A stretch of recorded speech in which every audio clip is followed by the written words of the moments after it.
লা ইয়াখুযু মিন শা'রিহি ওয়ালা মিন আযফারিহি। আল্লাহ রাসূল সাল্লাল্লাহু আলাইহি ওয়াসাল্লাম বলেছেন, যে ব্যক্তি কোরবানি করবার ইরাদা রাখে সে যেন তার নখ এবং চুল না কাটে।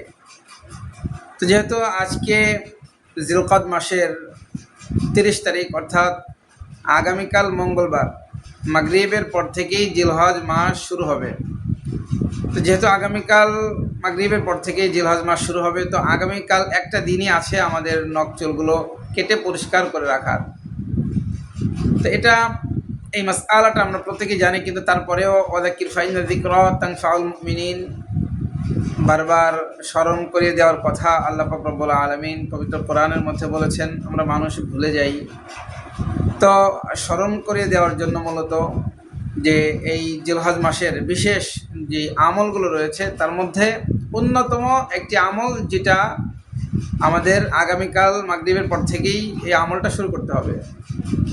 তো প্রথম জিলহজ মাসের 10টি গুরুত্বপূর্ণ আমলের মধ্যে প্রথম আমলটা হচ্ছে, আমরা আগামীকাল মাগরিবের পর থেকে নখ চুল কেউ কাটবো না। যা কাটার আমরা আগামীকাল মাগরিবের আগেই কেটে আমরা এটা পরিষ্কার করে রাখবো। এটা হচ্ছে প্রথম কথা এবং প্রথম আমল জিলহজ মাসের গুরুত্বপূর্ণ এই আমল। এছাড়াও যারা কোরবানি করবার ইরাদা রাখে না, আল্লাহ রাসূল সাল্লাল্লাহু আলাইহি ওয়াসাল্লামকে এক ব্যক্তি এসে তার পশু নিয়ে এসে বলেছিলেন, তার পরিবারের সমস্ত হালাত অবস্থার কথা বর্ণনা করেছেন। তো তার পরিবার যেহেতু একেবারেই দুর্বল সংকটময় অবস্থায় ছিলেন, এ কারণে আল্লাহ রাসূল সাল্লাল্লাহু আলাইহি ওয়াসাল্লাম বলেছিলেন যে তোমার কোরবানি করতে হবে না, তবে তুমিও নখ চুল কাটা থেকে বিরত থাকবে। তো যেহেতু আল্লাহ রাসূল সাল্লাল্লাহু আলাইহি ওয়াসাল্লাম এই নির্দেশ দিয়েছেন, তো এই হিসাবে আমরা যারা কোরবানি করার সেই সামর্থ্য নেই তাদেরকেও এই আমলটা করতে হবে, অর্থাৎ যারা কোরবানি করবে না তারাও যেন নখ চুল না কাটে। 3 নম্বর কথা হলো, আব্দুল্লাহ কোনো শিশুদের ক্ষেত্রে, অপ্রাপ্ত বয়স্ক শিশু তাদের ক্ষেত্রেও আব্দুল্লাহ ইবনে ওমর রাদিয়াল্লাহু তাআলা আনহু তিনি এক রাস্তা দিয়ে হেঁটে যাচ্ছিলেন এবং ওই সময়ে একজন তার বাচ্চাকে, অপ্রাপ্তবয়স্ক শিশুকে তার নখ কাটতে দেখে তিনি এটাকে নিষেধ করেছিলেন, বারণ করেছিলেন। আব্দুল্লাহ ইবনে ওমর রাদিয়াল্লাহু তাআলা আনহু বলেছিলেন, তুমি এটা কাটা থেকে বিরত থাকো। তো এই হিসাবে যদিও বাধ্যতামূলক কোনো বিষয়টা না, কিন্তু তারপরেও আমরা কোনো অপ্রাপ্তবয়স্ক শিশু ছেলে মেয়ে তাদের ক্ষেত্রেও আমরা এই আমলটা করব, তারাও যেন নখচুল না কাটে, এই নখচুল কাটা থেকে বিরত রাখবো। অন্ততপক্ষে শিক্ষা দেওয়ার জন্য হলেও আমরা এই কাজটা করব। তো এটা হচ্ছে বিশেষ 10টি আমলের প্রথম আমল জিলহজ মাসের। তো আমরা আগামীকাল থেকে মাগরিবের পর থেকেই আমরা নখচুল কাটা থেকে বিরত থাকবো, এটা গেল। দ্বিতীয় নম্বর আমল হলো, জিলহজ মাস অত্যন্ত গুরুত্বপূর্ণ একটি মাস। সবচাইতে 4টি মাস আল্লাহ পাক রব্বুল আলামিনের কাছে সম্মানিত, সবচেয়ে দামি। তো তার মধ্যে এই 4টি মাসের মধ্যে আবার সবচেয়ে দামি মাস হচ্ছে জিলহজ মাস। এই জিলহজ মাসের প্রথম 10 দিন পুরা বছরের মধ্যে আল্লাহ তাআলার কাছে বেশি দামি। তো সেই 10 দিন আমরা আমাদের সামনেই আসতেছে। তো এই 10 দিন যেহেতু আল্লাহ তাআলার কাছে এত দামি, এই হিসাবে আমরা এই দামি দিনগুলোকে মূল্যায়নের মধ্য দিয়ে আমরা আল্লাহ তাআলার কাছেও দামি ব্যক্তি হিসেবে পরিচিতি অর্জন করতে পারবো। তো এই দিনগুলো আমরা যেইভাবে অতিক্রম করব, যেইভাবে আমরা এই প্রথম দশক, জিলহজ মাসের প্রথম দশক অতিক্রম করব, সেটা হচ্ছে রোজার মধ্য দিয়ে। এই 10 দিন, এই প্রথম দশক অর্থাৎ 9 দিনে প্রত্যেকটা দিনেই আমরা রোজা রাখবো। আল্লাহ রাসূল সাল্লাল্লাহু আলাইহি সাল্লাম প্রত্যেকটা রোজা রেখেছেন। জিলহজ মাসের প্রথম দশকে তিনি রোজা ছাড়েননি। 1 তারিখ থেকে 9 তারিখ পর্যন্ত আল্লাহ রাসূল সাল্লাল্লাহু আলাইহি সাল্লাম রোজা রেখেছেন। তো এই হিসাবে আমরাও জিলহজ মাসের প্রথম দশক অর্থাৎ 1 থেকে 9 তারিখ পর্যন্ত রোজা রাখব। এবং বিশেষ করে আরাফার দিনের রোজা, আরাফার দিন এটা এতটাই গুরুত্বপূর্ণ একটা দিন যে যেই দিনে আল্লাহ পাক মানুষকে, হাজার হাজার মানুষকে সাধারণ ক্ষমা ঘোষণা করেন। আর এই ঘোষণাকে কেন্দ্র করে শয়তান পর্যন্ত কান্না করতে থাকে, কারণ এখানে বিস্তারিত অনেক কথা। শয়তান এক মানুষের পেছনে, কোনো ব্যক্তি যদি 61তম বছরে হজ করতে যায়, তাহলে তা আল্লাহ তাআলা, আল্লাহ পাক রব্বুল আলামিন তো তাকে তার সারা জীবনের সমস্ত গুনাহের ব্যাপারে ক্ষমার ঘোষণা দিচ্ছেন। তো শয়তান চিন্তা করতে থাকে যে আমি 60 বছর পর্যন্ত তাকে এত চেষ্টা করলাম, তার পেছনে এত মেহনত করলাম, এত মুজাহাদা করলাম, তাকে আমি গুনাহের দিকে, গুনাহের পথে আমি পরিচালিত করলাম। তো সারা জীবন 60 বছর পর্যন্ত আমি চেষ্টা করে করে করে তাকে আমি গুনাহ করাইলাম, আর এখন 61তম বছরে এসে এসে হজ করতে আসলো, আর আল্লাহ তাআলা তাকে ক্ষমার ঘোষণা দিল। এই দুঃখে শয়তান পর্যন্ত কাঁদতে থাকে।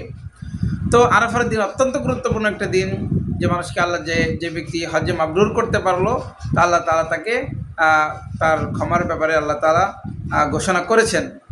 তো সেই আরাফার দিন আমরা প্রত্যেকেই রোজা রাখবো। তো রোজা এটা মূলত আরাফার দিন রোজা রাখা, অনেকে আমরা বিভ্রান্ত হই যে আরাফার দিন রোজা রাখবো নাকি 9 জিলহজ।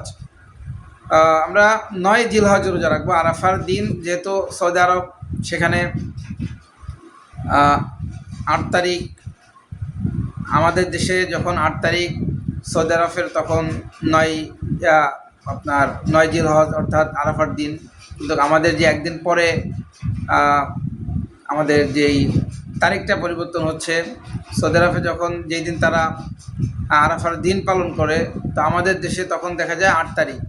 তো আমরা রোজাটা মূলত 9 তারিখে রাখবো, আমাদের দেশের 9 তারিখে রোজা রাখবো। আর যদিও এখানে অনেক ইখতিলাফ রয়েছে, তো সেই ইখতিলাফ থেকে বাঁচার জন্য জিলহজ মাসের 8 তারিখ এবং 9 তারিখ 2 দিনই আমরা রোজা রাখার চেষ্টা করব, ইখতিলাফ থেকে বাঁচার জন্য। তো এটা গেল হচ্ছে জিলহজ মাসের 2 নম্বর আমল, রোজা। তো আল্লাহ পাক আমাদেরকে জিলহজ মাসের প্রথম দশকে রোজা রাখার তৌফিক দান করেন। এবং 3 নম্বর যে আমল, সেটা হচ্ছে জিলহজ মাসের প্রথম দশকে বেশি বেশি জিকির করা, তাসবিহ, সুবহানাল্লাহ, আলহামদুলিল্লাহ, আল্লাহু আকবার, এই তাসবিহগুলো পাঠ করা। আল্লাহ রাসূল সাল্লাল্লাহু আলাইহি ওয়াসাল্লাম বিশেষভাবে নির্দেশ করেছেন যে এই প্রথম দশক অত্যন্ত বরকতময়, এই দিনগুলো প্রত্যেকটা দিন অনেক দামি। তো এই ক্ষেত্রে আমরা এই দিনগুলোতে বেশি বেশি জিকির করব, তাসবিহ, দোয়া দুরুদ আমরা পাঠ করতে থাকব। একই সাথে আমরা এই সময়গুলোতে বেশি বেশি দুরুদ শরীফ পড়ব, বেশি বেশি নফল ইবাদতগুলো করব। নফল আপনার নফল যে ইবাদতগুলো আছে, সেই ইবাদতগুলো আমরা করতে পারি। তারপরে আপনার কোরআন তেলাওয়াতের ব্যাপারেও আমরা যত্নশীল হব। এরপরে তাওবা, এই প্রথম দশকে আমরা তাওবা করব, আল্লাহ তাআলার কাছে ক্ষমা প্রার্থনা করব। আল্লাহ রাসূল সাল্লাল্লাহু আলাইহি ওয়াসাল্লাম বলেছেন, লা বালাগাত যুনুবুকা আনানাস সামা সুম্মা আতাইতানি ওয়ালা তুশরিকু বি শাইআ। কেউ যদি গুনাহ করতে করতে এই পরিমাণ গুনাহ করে ফেলে যে আল্লাহর আসমান পর্যন্ত পৌঁছে গেছে, তারপরেও যদি সুম্মা আতাইতানি ওয়ালা তুশরিকু বি শাইআ, আল্লাহ তাআলার কাছে কোনো বান্দা, কোনো পাপী ফিরে আসে, শুধুমাত্র সে কি করে নাই, ওয়ালা তুশরিকু বি শাইআ, শিরক করে নাই, এরপরেও আল্লাহ তাআলা ওই পাপীকে, গুনাহগারকে, অপরাধীকে আল্লাহ তাআলা মাফ করে দিবেন। তো এই জন্য আমরা তওবা করব, ইস্তেগফার পাঠ করব। আর সামর্থ্যবান ব্যক্তি, যে সামর্থ্য থাকলে আমরা কি হজ ও উমরাহ পালন করব। তো হজ আদায় করব। হজ এবং কোরবানি, এই দুটো অত্যন্ত গুরুত্বপূর্ণ একটি আমল, যেটা জিলহজ মাসের সাথে সম্পৃক্ত। তো হজ দেখেন, এটা এমন একটা ইবাদত যে কোনো ব্যক্তি, আল্লাহ রাসূল সাল্লাল্লাহু আলাইহি ওয়াসাল্লাম বলেছেন যে যে আপনার হজ করার ইরাদা করেছে, নিয়ত করেছে, সেজন্য তৎক্ষণাৎ হজ করে ফেলে, আপনার দেরি না করে সাথে সাথে যেন সে হজ করে ফেলে। কেননা পরবর্তীতে তার শরীরে বার্ধক্য চলে আসতে পারে, অথবা তার যেই শারীরিক সুস্থতা, এই সুস্থতা হারিয়ে যেতে পারে, বা তার যেই অর্থনৈতিক সচ্ছলতা, এই সচ্ছলতাও চলে যেতে পারে। এই জন্য আল্লাহ রাসূল সাল্লাল্লাহু আলাইহি ওয়াসাল্লাম বলেছেন তাৎক্ষণিক সেজন্য হজ করে ফেলে। আর কোনো ব্যক্তি যদি, আল্লাহ পাক কোনো ব্যক্তিকে শারীরিক শক্তি দিয়েছে, অর্থনৈতিকভাবে সচ্ছল করেছে, তো এই অর্থনৈতিকভাবে সচ্ছলতা অবস্থায় এবং শারীরিক শক্তি থাকা অবস্থায় কোনো বান্দা যদি 5 বছর অতিক্রম করে, 5 বছর অতিক্রম করলো, এরপরেও 5 বছরের মধ্যেও সে কি হজ করলো না, ফরজ হজ ফরজ বিধান এটা সে পালন করলো না, তো আল্লাহ রাসূল বলতেছেন সে এই বান্দা, এই উম্মত, সে ইহুদি হয়ে মারা যাক বা খ্রিস্টান হয়ে মারা যাক, এটা আল্লাহর রাসূল সাল্লাল্লাহু আলাইহি ওয়াসাল্লাম কোনো তার ব্যাপারে ভ্রুক্ষেপ করবেন না। তো কত বড় ঘোষণা! এই জন্য যাদের সামর্থ্য রয়েছে, শারীরিক শক্তি রয়েছে, অর্থনৈতিক সচ্ছলতা রয়েছে, এমন কোনো ব্যক্তি যেন 5 বছর অতিক্রম না করে, এর আগেই আমরা আমাদের এই হজ ফরজ বিধানটা পালন করব।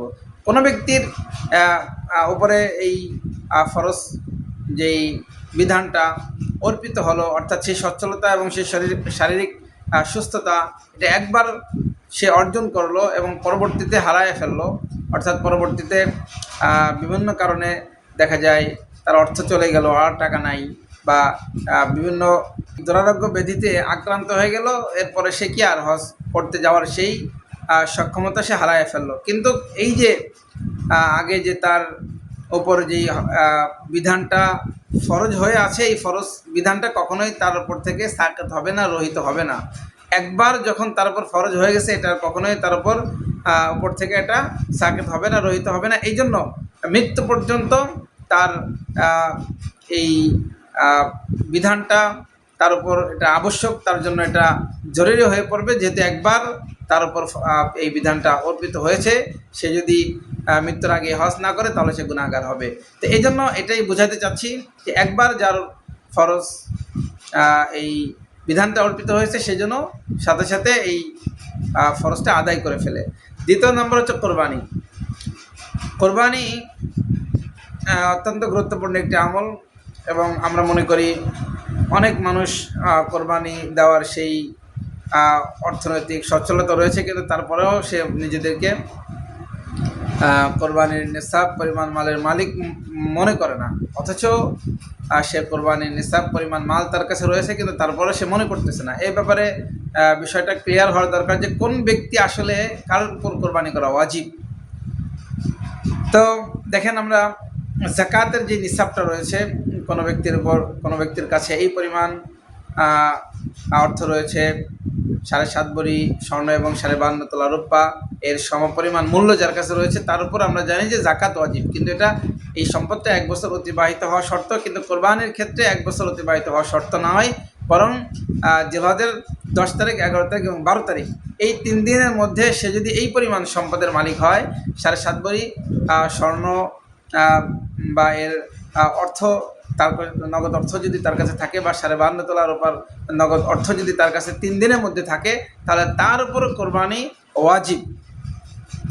আমরা মনে করি অনেকেই একটা ভুল ধারণা রয়েছে যে এই যে মানে কোরবানির যেই সময়টা, জিলহজের 9 এবং 10, আপনার 11 এবং 12, এই 3 দিন ঈদকে কেন্দ্র করে দেখা যায় অনেক স্বামী তার স্ত্রীকে উপহার দিচ্ছে। তো দেখা যায় উপহার দিতে দিতে তার কাছে এই পরিমাণ পয়সা, এই পরিমাণ টাকা তার কাছে জমা হয়ে গেল। ঈদের দিনে টাকা দিল, যখন তার কাছে এই নিসাব পরিমাণ মানে টাকা হয়ে গেল, 52 তোলা রূপা পরিমাণ রূপার মূল্য পরিমাণ অর্থ যখন তার কাছে আসলো, তো তখন ওই অবস্থায় তার উপর কোরবানি করা ওয়াজিব। এছাড়াও অনেক মা বোনরা আছে যাদের মানে প্রয়োজনের অতিরিক্ত শাড়ি থাকে, প্রয়োজনের অতিরিক্ত কোনো আপনার কোনো আসবাব, কোনো সামানা থাকে, অথবা আমাদের মা বোনদের শোকেজের মধ্যে, আলমারির মধ্যে দেখা যায় বিভিন্ন ধরন আপনার কাচের যে জিনিসগুলো, যেগুলো প্রয়োজনের অতিরিক্ত, অর্থাৎ তার বছরে একবারও এটা ব্যবহার হচ্ছে না, প্রয়োজনের অতিরিক্ত, সেই প্রয়োজনের অতিরিক্ত কাচের চায়ের, আপনি চায়ের কাপ বলেন, প্লেট বলেন, ফ্রিজ বলেন, এইগুলো আপনার নিসাবের মধ্যে ধরতে হবে। এইগুলোর মূল্যগুলো আপনার যোগ করে দেখতে হবে যে নিসাব পরিমাণ মালের মালিক সে হয়েছে কিনা। যদি হয় তো তারপরেও কোরবানি ওয়াজিব। তো এই হলো জিলহজ মাসের গুরুত্বপূর্ণ আমল। এই আমলগুলো আল্লাহ পাক রব্বুল আলামিন প্রত্যেককে করার তৌফিক দান করেন। আসসালামু আলাইকুম ওয়া রাহমাতুল্লাহি ওয়া বারাকাতুহু।